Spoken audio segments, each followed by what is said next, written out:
Hi everyone! This video is the third part of our blockchain series for beginners. As we've learned in the previous video, a blockchain holds no value unless we actively participate in its operations and management. To be able to participate, we first need to understand it. So, as we promised in the first video, we'll explore what blockchain really is and how a blockchain is created step by step. Are you ready? Let's get started. Lisa found blockchain ambiguous no matter how much she studied. What she remembers is a transaction ledger. Well, blockchain is more like a massive computer network, not just a ledger. Let's explore why. While it's true that blockchain technology is often referred to as a distributed ledger, this description only scratches the surface. At its core, a blockchain is a vast network of everyone's computers, also known as nodes, that work together to securely record and verify transactions. These P2P network nodes are spread across the globe, creating a decentralized system that eliminates the need for a central authority. Every transaction on the blockchain is grouped into blocks, which are then linked together in a chronological order, forming a chain. Each block contains a unique code called a hash, as well as the hash of the previous block, ensuring the integrity and immutability of the entire chain. This structure makes it extremely difficult for anyone to alter past transactions, providing a high level of security and trust. Furthermore, blockchain technology is not limited to financial transactions. It has numerous applications, ranging from supply chain management and healthcare to voting systems and digital identity verification. Its ability to provide transparency, security, and decentralization makes it a powerful tool with the potential to revolutionize various industries. All right, Lisa summarized that while the ledger aspect of blockchain is important, it's the underlying network and its capabilities that truly make blockchain a groundbreaking technology. Perfect. This third and fourth videos deal with the technical details. If you are new to blockchain and want to get the groundwork for understanding the technology, please watch the previous videos. Lisa asked how blockchain is created and who is involved in that. Great question. To explain the process of creating a block on a blockchain in an easy way, let's break it down into 6 stages and discuss each of them. 1. Transaction creation. Transactions are created when users want to transfer cryptocurrencies like Bitcoin or Ethereum. For example, if Lisa wants to send Bitcoin to her friend Suji, Lisa creates a transaction.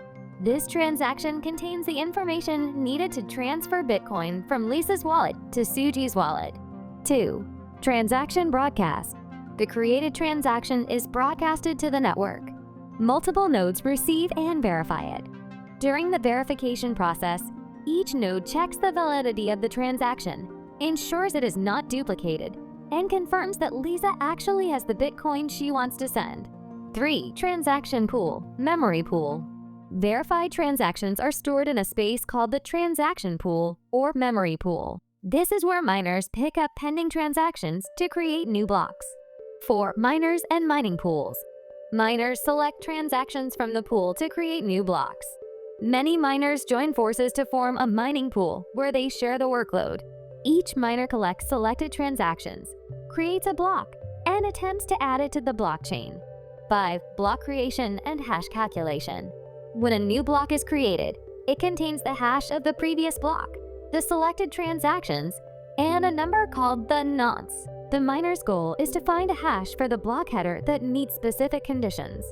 To achieve this, they adjust the nonce value and calculate the hash. The process of finding a satisfactory hash is challenging, and this is known as proof of work, POW. Since proof of work consumes a lot of electricity, many modern blockchains use proof of stake, POS, instead. We will discuss this in more detail in our upcoming video on blockchain types. 6. Block verification and addition. When a miner finds a hash that meets the conditions, they broadcast the block to the network. Other nodes verify the block, and if they find it valid, they add it to the blockchain. Once the block is added, all transactions contained within it are considered final. So, who are the participants? Lisa and Suji are the blockchain users. Then, there are also the miners and nodes. You might notice it, miners and nodes play crucial roles in maintaining and securing the blockchain network. They are rewarded with cryptocurrencies like Bitcoin or Ethereum, transaction fees, or staking rewards, depending on the consensus mechanism used. These reward mechanisms motivate network participants and help maintain the security and reliability of the blockchain. This way, blockchains operate through the participation of everyone's computers without intermediaries like banks. Doesn't sound too complicated, right? We can see that the blockchain is evolving and expanding its use cases. Shall we go over with important bullet points? Blockchain is a vast network of computers. Miners and nodes play crucial roles in maintaining and securing the blockchain network. And blockchain requires proactive participation from users too. Lisa kind of envisioned the blockchain creation process similar to that of a delivery company. In both cases, orders are made and broadcasted to specify what products are needed. The products are then gathered, packed into boxes, sealed, and labeled for identification. Great! Easy to understand. Thank you so much for watching this video. Please stay with Lisa to complete the blockchain series for beginners. See you in the next video.